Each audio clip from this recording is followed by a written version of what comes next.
সাবেক প্রধান শিক্ষক রান্না উচ্চ বিদ্যালয়, উনিও আমাদের মাঝে উপস্থিত হয়েছেন। ধারাবাহিকভাবে সবাই ইনশাআল্লাহ এসে পড়বেন। এই জন্য আমরা এলাকাবাসী যারা আসি, দয়া করে আমরা সকলেই প্যান্ডেলের ভিতরে চলে আসি।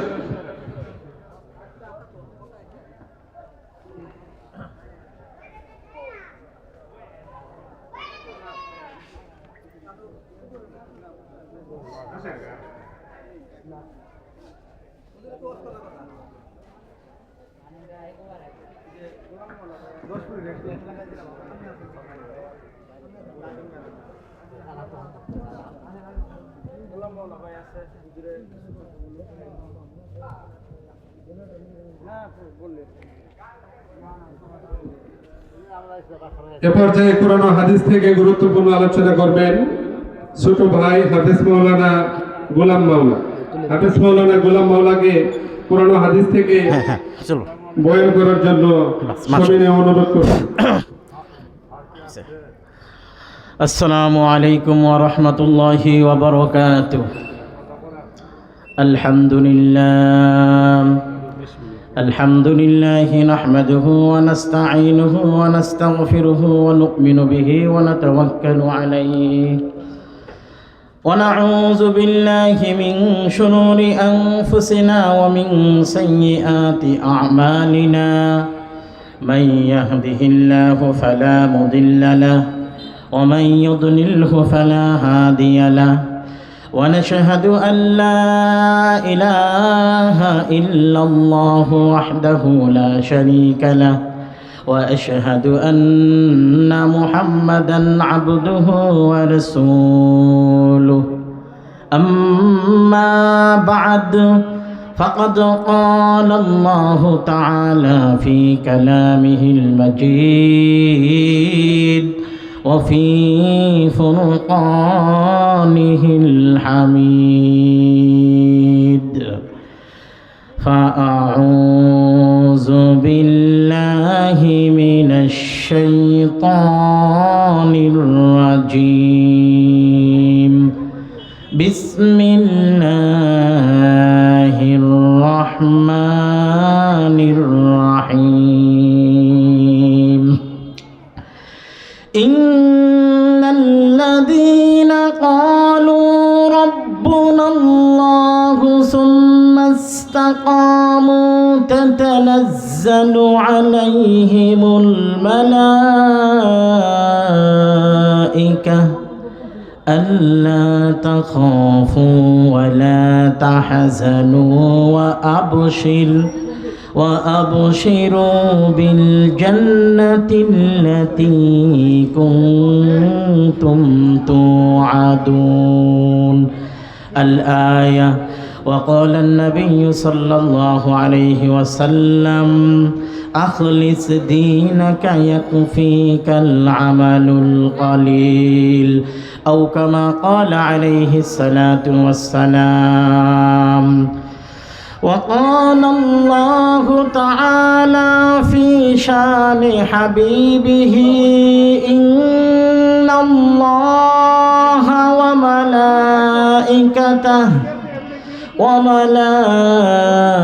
وملائكته يصلون على النبي يا أيها الذين آمنوا صلوا عليه وسلموا تسليما.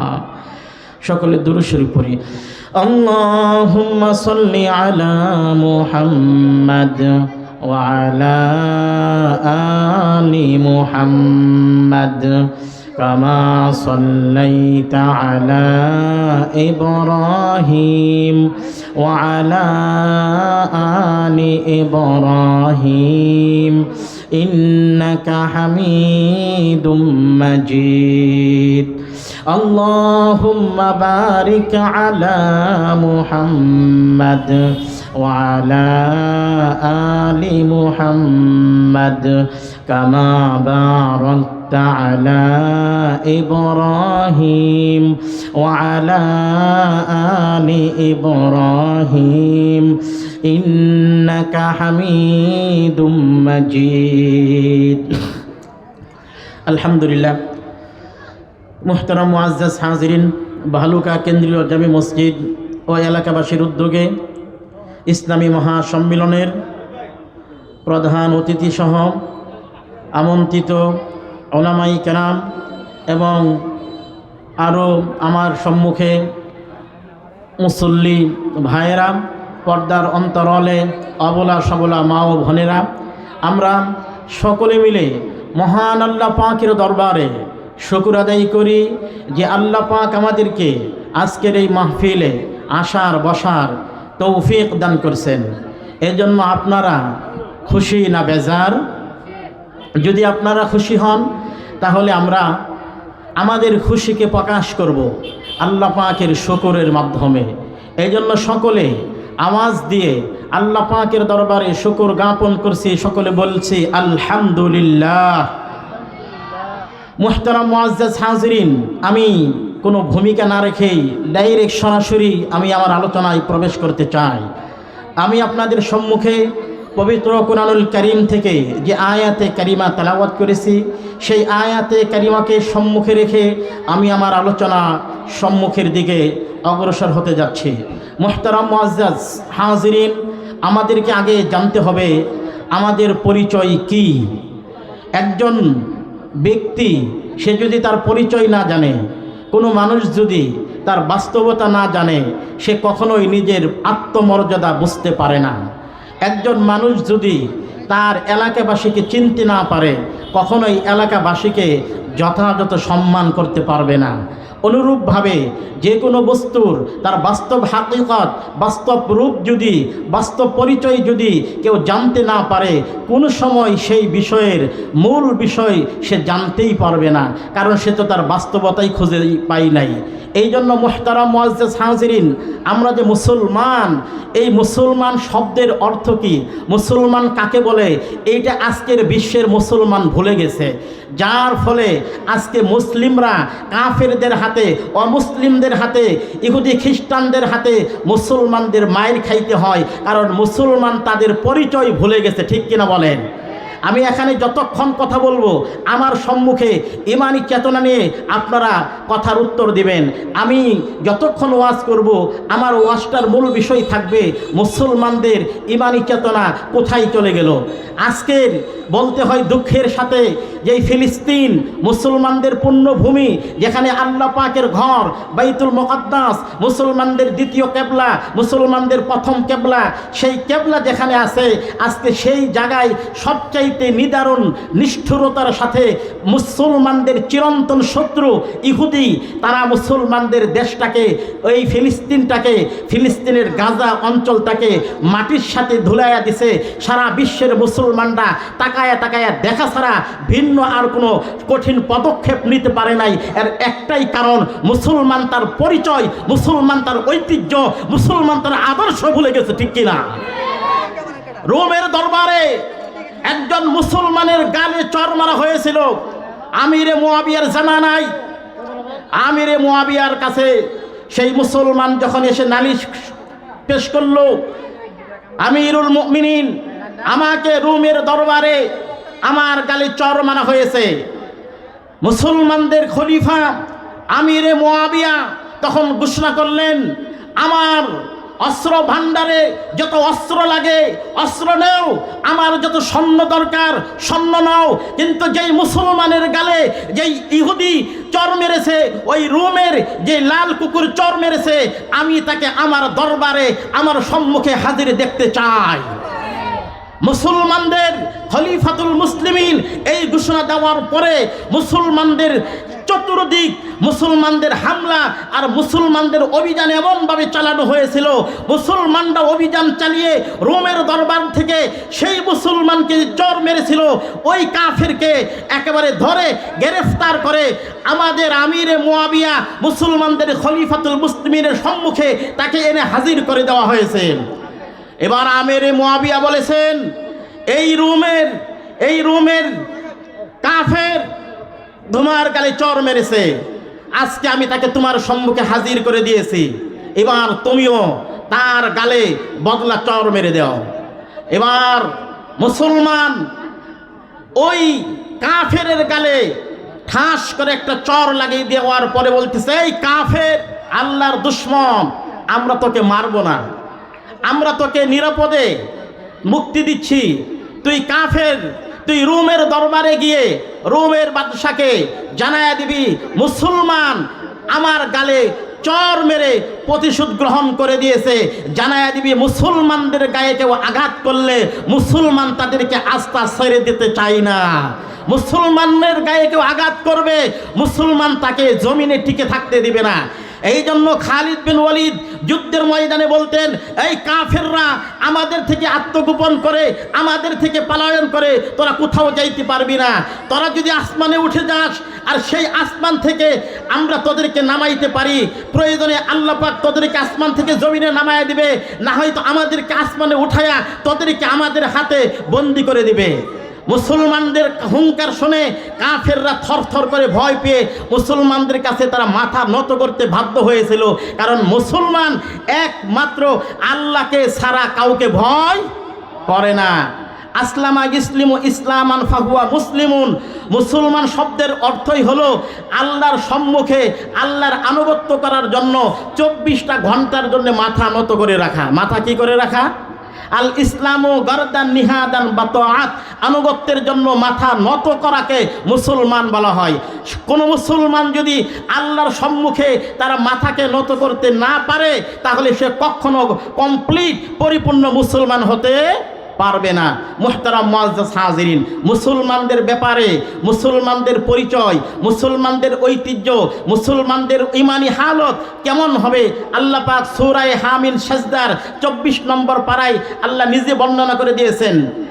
ইন্নাল্লাযীনা ক্বালু রাব্বুনাল্লাহ, নিশ্চয়ই যারা বলবে আমাদের রব আল্লাহ।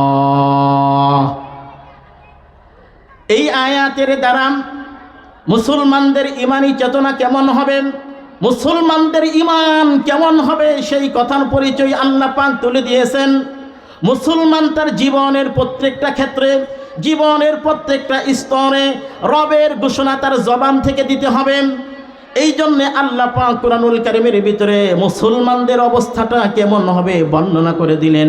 ইন্নাল্লাযীনা ক্বালু রাব্বুনাল্লাহ, নিশ্চয়ই যারা বলবে আমাদের রব আল্লাহ।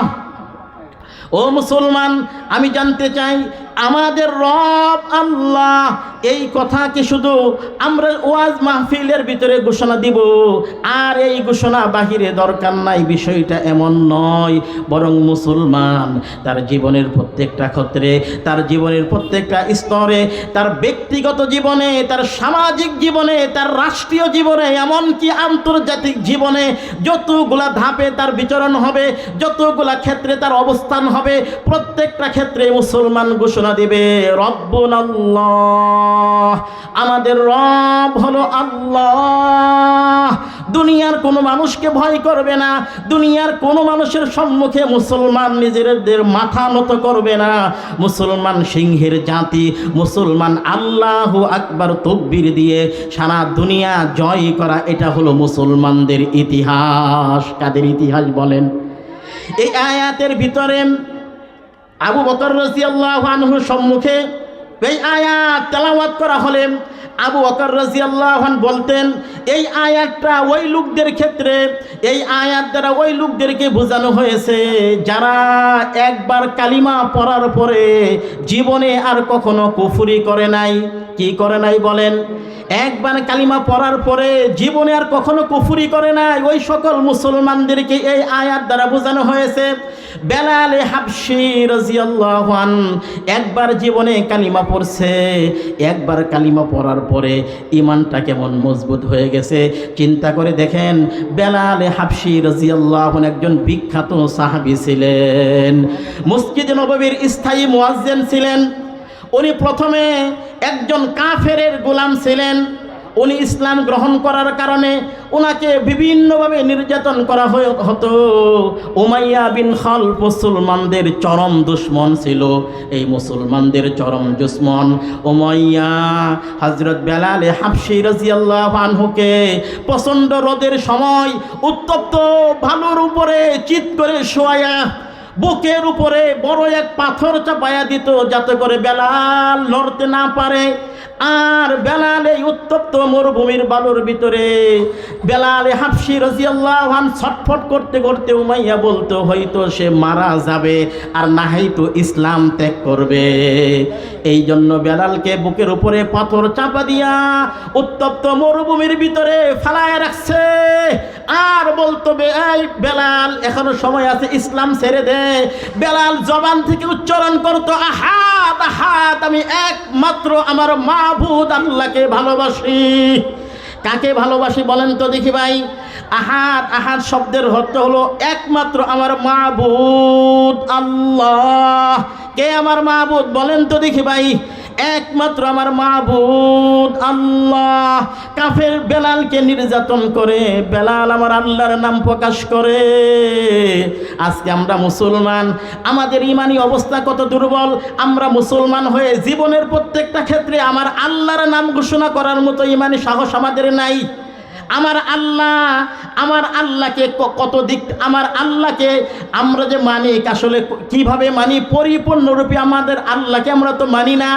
আমাদের আল্লাহ উনি আমাদের রব, আমাদের আল্লাহ হলেন আমাদের রব। রব শব্দের অর্থ হলো লালন পালন কর্তা, যিনি লালন পালন করে।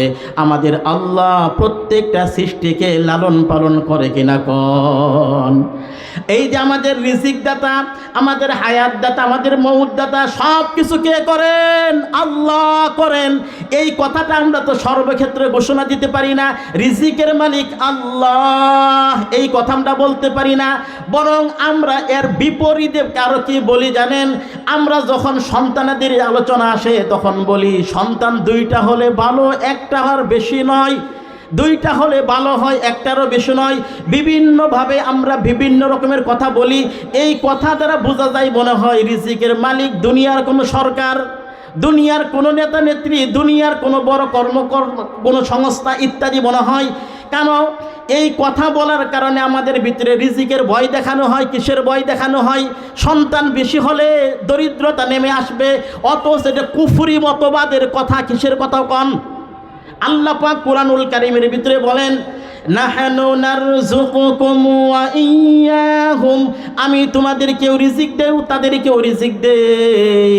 আল্লাহ পাক আরেক জায়গায় বলেন ওয়ালা তাকতুলু আওলাদাকুম খাশিয়াতা ইমলাক, তোমরা তোমাদের সন্তানগুলোকে দরিদ্রতার ভয়ে হত্যা করিও না। কি করিও না কোন তো ভাই? আমাদের কথা চিন্তা করেন, আমরা মানুষ যারা আমরা আর কি রিজিক খাই, আমাদের চাইতে শত গুণে বেশি বেশি রিজিক খাই যারা পাহাড়ের ভিতরে বিভিন্ন রকমের বড় বড় প্রাণী আছে, হাতি আছে, বাঘ ভাল্লুক আছে। এই সকল প্রাণীদের রিজিক বেশি লাগে না আমাদের বেশি লাগে? তাদের রিজিক বেশি লাগে। মাছ, সমুদ্রের ভিতরে কত বড় বড় মাছ আছে, মাছের রিজিক বেশি লাগে নাকি আমাদের রিজিক বেশি লাগে? মাছের রিজিক বেশি লাগে। অথচ দেখেন দুনিয়াতে মানুষ ছাড়া কোনো প্রাণীর ব্যাংক ব্যালেন্স নাই, আছে নাকি কন? অথচ কোনো প্রাণী রিজিক নিয়ে চিন্তা করে না। আর আমরা মানুষ আল্লাহর উপরে ভরসা না করে মাখলুকের উপরে ভরসা করার কারণে রিজিকের ব্যাপারে সংকীর্ণতায় ভোগী, ঠিক কিনা কন?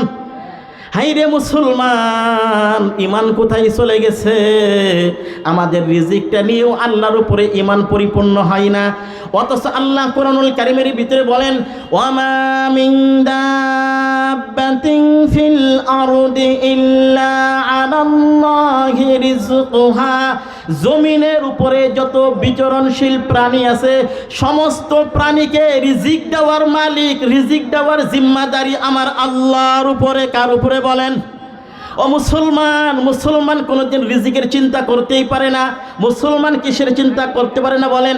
রিজিকের চিন্তা মুসলমান করতে পারে না। যেই মালিক আমাকে বানাইছে ওই মালিক ভালো জানে আমাকে কি রিজিক দিবে না দিবে, ঠিক কিনা বলেন? মুহতারাম মুআজ্জাজ হাজিরিন, ইমানের অবস্থা যে কত খারাপ। আমি ইমানের আলোচনা কেন করতেছি? সবার আগে ইমান, সবার আগে কি কন্ত? সবার আগে ইমান। আপনার নামাজ আছে, রোজা আছে, হজ আছে, যাকাত আছে, দান দক্ষিণা আছে, সব আছে, কিন্তু ইমানে ভেজাল। কিসে ভেজাল? কিয়ামতের ময়দানে ধরা খাওয়া ছাড়া উপায় আছে বলেন? কোনো উপায় নাই। ইমানে যে ভেজাল হয়ে গেছে। মুহতারাম মুআজ্জাজ হাজিরিন, ইমানের কথা আমাদের বেশি বেশি বলতে হবে। আকসিরু মিন কাউলি লা ইলাহা ইল্লাল্লাহ। নবী বলেন লা ইলাহা ইল্লাল্লাহ বেশি বেশি বলো। কারণ কি? লা, এই শব্দের মানে কি? লা মানে কোনো কিছুই নাই। লা মানে কি কোন? কোনো কিছুই নাই। লা, লায়ে নফি জিন্স, মানে ইল্লাল্লাহ, আল্লাহ ছাড়া কোনো কিছু নাই। মানে আল্লাহ ছাড়া কোনো হুকুমদাতা নাই, আল্লাহ ছাড়া কোনো বিধানদাতা নাই, আল্লাহ ছাড়া কোনো রিজিকদাতা নাই, আল্লাহ ছাড়া কোনো হায়াতদাতা নাই, আল্লাহ ছাড়া কোনো কিছু করার কোনো মালিক আর কেউ নাই। এটা হলো ইমানের কথা। মুহতারাম মুআজ্জাজ হাজিরিন, মক্কার কাফেররা যারা ছিল এরাও তো আল্লাহকে মানছে। এরাও কি করছে কোন? মক্কার কাফের আল্লাহর মানে নাই, আল্লাহর নাম নেয় নাই, আল্লাহর নাম নিছে। বেজাল কই আমি এটা বলতেছি, দেখেন আল্লাহ কোরআনে বর্ণনা দিছে, ওয়ালাইন সাআলতাহুম মান খালাকাস সামাওয়াতি ওয়াল আরদা লায়াকুলুন্নাল্লাহ। আল্লাহ নবীজিকে বলতেছেন, আপনি যদি এই মক্কার কাফেরদেরকে জিজ্ঞেস করেন মান খালাকাস সামাওয়াতি ওয়াল আরদ, আসমান জমিন কে সৃষ্টি করছে, লা ইয়াকুলুন্নাল্লাহ, তারা বলবে অবশ্যই অবশ্যই আল্লাহ সৃষ্টি করছে। কে করছে কোন? এই আয়াতটা 20 নম্বর পারায় সূরা আনকাবুতের মধ্যে আছে। আপনার এই আয়াতটা সূরা লুকমানের মধ্যে আছে। এই আয়াতটা সূরা জুমারের ভিতরে আছে। এই আয়াতটা আল্লাহ পাক কত জায়গায় বর্ণনা দিচ্ছেন। কেন? মক্কার কাফেররাও আল্লাহকে স্বীকার করতো। কি করতো কোন? কিন্তু বেজাল হলো এক জায়গায়, বেজাল হলো এক জায়গায়। মক্কার কাফেররা এটা বিশ্বাস করতো, ওয়ালা ইন সাআলতাহুম মান খালাকাস সামাওয়াতি ওয়াল আরদা ওয়া সাখারা শামসা ওয়াল কামারা লা ইয়াকুলুন্নাল্লাহ, আসমান জমিন চাঁদ সূর্য কে বানাইছে? তারা বলবে আল্লাহ। ওয়ালা ইন সাআলতাহুম মান নাযালা মিনাস সামাই মাআন ফাহইয়া বিহিল আরদা বা'দা মাউতিহা লা ইয়াকুলুন্নাল্লাহ, আপনি যদি তাদেরকে জিজ্ঞেস করেন জমিন মৃত হয়ে যাওয়ার পরে আসমান থেকে পানি নাজিল করে এটাকে কে জীবিত করে? তারা বলবে আল্লাহ। কে বলবে বলেন তো ভাই? আল্লাহ। এটা মক্কার কাফেররাও স্বীকার করছে। বেজাল হলো এই জায়গায়, আল্লাহ একজন এইটা মানে না। কি মানে না কোন? ওয়াহদানিয়ত মানে না, একত্ববাদ মানে না। ওরাও এটা বিশ্বাস করে না যে না আল্লাহ একজন না, আল্লাহর সাথে আরো ইলা আছে। কি আছে কোন? এই জন্য ওরা দেব দেবিতা লাত উজ্জা মানাত এগুলোরও পূজা করতো। মক্কার কাফেররা বলতো আল্লাহ তো অনেক ঊর্ধ্বে, আল্লাহ পর্যন্ত আমাদের পৌঁছা সম্ভব না, এই জন্য মূর্তিগুলাকে মাধ্যম বানাইছি, মূর্তিগুলা আমাদেরকে আল্লাহ পর্যন্ত পৌঁছায়া দেবে। নাউজুবিল্লাহ। আচ্ছা বলেন তো দেখি, মূর্তির কোনো ক্ষমতা আছে? একটা মূর্তির ক্ষমতা কেমনে থাকবে? আমাদের চোখের সামনে এইটারে মাটি দিয়া বানানো হয়। কি কন? খের দিয়া বুন্দা বানা, মাটি দিয়া লেপ দেয়, এটা তো দাঁড়ায় থাকতে পারবে না, বাঁশ দিয়ে এটারে ঠিকা দেয়। ঠিক কিনা বলেন? যেইটারে মানুষ বানাইলো সেইটা কিভাবে মাবুদ হয়? এই জন্যই তো নবীরা যুগে যুগে এসে বুঝায় গেছে এই মূর্তির কোনো ক্ষমতা নাই, এইটাকে তোমরা নিজের হাতে বানাইয়া ঈশ্বরীয় গুণ দাও, এইটার তো কোনো গুণই নাই। কি নাই কন? এই জন্য মক্কার কাফেররা তারা আল্লাহকেও মানত, মূর্তিদেরকেও মানত। ইসলাম বলে লা ইলাহা, না কোনো ইলাহ নাই, আল্লাহ ছাড়া কি নাই কন? কোনো ইলাহ নাই। এই জন্য দুনিয়াতে মুসলমান যারা এরা এক আল্লাহকে মানতে হবে। কয় আল্লাহকে মানতে হবে? আমি আপনি মুসলমান যখন মসজিদে মাদ্রাসায় ওয়াজ মাহফিলে আসি আল্লাহর একত্ববাদ মানি, আবার হিন্দুদের পূজার ভিতরে যখন যাই তখন আবার মনে করি না হিন্দুদের একটা ঈশ্বর আছে। এই ঈমান থাকবে নাকি? এই কথা বললে ঈমান থাকবে? ঈমান থাকবে না। মনের ভিতরে সামান্য পরিমাণ এই ধারণাও যদি আসে আমাদের যেমন আল্লাহ আছে, হিন্দুদের তেমন ঈশ্বর আছে, সঙ্গে সঙ্গে লোকটা মুশরিক হয়ে যাবে। কি হয়ে যাবে কন্ত? সঙ্গে সঙ্গে মুশরিক হয়ে যাবে। আবার যদি মনে করেন আমাদের যেমন আল্লাহ আছে, খ্রিস্টানদের তেমন গড আছে, এই কথা মনে করলে আল্লাহর সাথে আরেকটা আপনি অংশীদার স্থাপন করলেন। কি করলেন কন? অথচ কোরআনুল কারীম সূরা আম্বিয়ার ভিতরে আমার আল্লাহ পাক নিজে বলছেন, লাউ কানা ফীহিমা আলিহাতুন ইল্লাল্লাহু লাফাসাদাতা। আসমান জমিনে আল্লাহ ছাড়া যদি অন্য কোনো ইলাহ থাকতো, আসমান জমিন ভেঙ্গে চৌচার হয়ে যেত, আসমান জমিন ভেঙ্গে খানখান হয়ে যেত। যেদিন থেকে আসমান জমিন সৃষ্টি হয়েছে আজও পর্যন্ত আসমান জমিন কোনো সময় খানখান হয় নাই, ভাঙ্গাও যাওয়ার উপক্রম হয় নাই। এর মানে হলো আসমান জমিনে আল্লাহ ছাড়া অন্য কোনো ইলাহ নাই। কি কন? অন্য কোনো ইলাহ থাকলে তো মাঝে মধ্যে দ্বন্দ্ব হওয়ার কথা ছিল, কি কন, ঠিক না? কিন্তু আল্লাহ পাকের কোরআন একদম পরিষ্কার বলছে যে না না, এই পৃথিবীতে একমাত্র আল্লাহ আছেন। কে আছেন কন্ত ভাই? একমাত্র কে আছেন কন্ত? আল্লাহ আছেন। এই জন্য যখন জিকির করা হয় লা ইলাহা ইল্লাল্লাহ, এর মানে বোঝায় আমার কলবের ভিতরে শুধু আল্লাহরই ধ্যান আছে, আমার কলবে শুধু আল্লাহরই স্মরণ আছে, আমার এই কলবে শুধু আল্লাহ আছে। ঠিক কিনা বলেন? এটাই তো বোঝানো হয়, এছাড়া অন্য কোনো মাকসাদ নাই। মুহতারাম মুআজ্জাজ হাজিরিন, আমার আলোচনার বিষয়গুলো বোঝার চেষ্টা করেন। ওয়াহদানিয়ত, একত্ববাদ, মানে আল্লাহ একজন, এইটার কথা আমাদেরকে মানতে হবে, এইটার কথা বিশ্বাস করতে হবে যে না, আল্লাহু আহাদ। আল্লাহু কি বলেন? কুল হুয়াল্লাহু আহাদ। আল্লাহ কয় নবী আপনি বলুন আল্লাহ একজন। আল্লাহ কয়জন কন? আল্লাহ একজন। পৃথিবীতে একমাত্র আল্লাহ আছে, আর অন্য কোনো ইলাহ, অন্য কোনো ঈশ্বর, অন্য কোনো ঘট বলতে কোনো কিছু নাই। এ সব মিথ্যা। কেউ যদি সামান্য পরিমাণ বিশ্বাস করে তার ঈমান শেষ হয়ে যাবে। মুহতারাম মুআজ্জাজ হাজিরিন, এই জন্য কোনো মুসলমান যদি আল্লাহকেও মানে মনের ভিতরে অন্য কোনো ইলার ধারণাও করে তাহলেও শিরিক হয়ে যাবে, ঈমান চলে যাবে, কাফের হয়ে যাবে। এই জন্য আল্লাহ পাক ওয়াহদানিয়াত, যে আল্লাহ পাকের একত্ববাদকে মানতে হবে। আমাদের প্রথম কথা ছিল আল্লাহ পাকের রুবুবিয়তকে মানতে হবে, অর্থাৎ রব মানে একজন আল্লাহ। কে বলেন তো ভাই? রব একমাত্র আল্লাহকেই মানতে হবে। মুসলমানরা আল্লাহকে ছাড়া কাউকে রব মানতে পারে না। আমাদের যা কিছু রিজিক দরকার হাদিসের ভিতরে আছে, মানুষকে সৃষ্টি করার আগে তার রিজিক সৃষ্টি করা হয়েছে। ঠিক কিনা বলেন? কি খাবে, কি করবে, সব আল্লাহ পাক আগেই লিখে রাখছে। এই জন্য তকদিরের ভিতরে আছে, কি আছে? তকদিরের ভিতরে আমরা বলছি না যে ওয়াশাররি ওয়াল কাদরি খাইরিহি ওয়াশাররিহি মিনাল্লাহি তাআলা। তকদিরের ভালো মন্দ সব কিছু কার পক্ষ থেকে হয়? আল্লাহর পক্ষ থেকে হয়। এটা আমি তো বিশ্বাস করেই ইমানদার হইলাম। মুহতারাম মুআজ্জাজ হাজিরিন, 3 নম্বর বিষয় হলো উলুহিয়াত। আল্লাহ একমাত্র ইলাহ। আল্লাহ কি কন্ত ভাই? মূল বিষয় ইলাহ মানে একমাত্র উপাসনা, দাসত্ব, গোলামি চলবে আল্লাহর। কার চলবে কন্ত ভাই?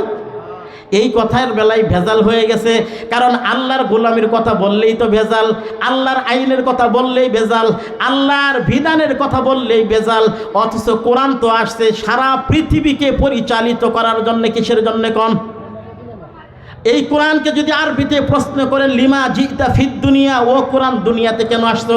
কোরআন উত্তর দিবে লিইখরিজাকুম মিনাজ জুলুমাতি ইলান নূর। অন্ধকারাচ্ছন্ন লোকগুলাকে, জাহান্নামের পথের যাত্রীগুলাকে আলোর পথে আনয়ন করার জন্যে, জাহান্নামের যাত্রীগুলাকে জান্নাতের পথে আনয়ন করার জন্যে আল্লাহ পাক কোরআনকে দুনিয়াতে নাজিল করেছেন। এই জন্য যারা সেকুলার, যারা মনে করে যে না কোরআন চলবে মসজিদে, কোরআন চলবে ঘরে, কোরআন চলবে মসজিদ মাদ্রাসায়, কোরআন চলবে ওয়াজ মাহফিলে, আমাদের কোর্ট কাছারিতে, আমাদের আইন আদালতে, আমাদের সংসদে, আমাদের স্কুল কলেজ, আমাদের বিভিন্ন ইউনিভার্সিটি, আমাদের যত কর্মক্ষেত্র আছে এগুলাতে কোরআন চলতে পারে না। এইটা যদি কোনো মুসলমান বিশ্বাস করে ওই মুসলমানের ঈমান থাকবে না। কারণ ঈমান কি? আমার আল্লাহ পাক কোরআনকে কিয়ামত পর্যন্ত কোরআনকে আপডেট করে নতুনত্ব দান করে কিয়ামত পর্যন্ত এটার বিধান বলবৎ থাকবে।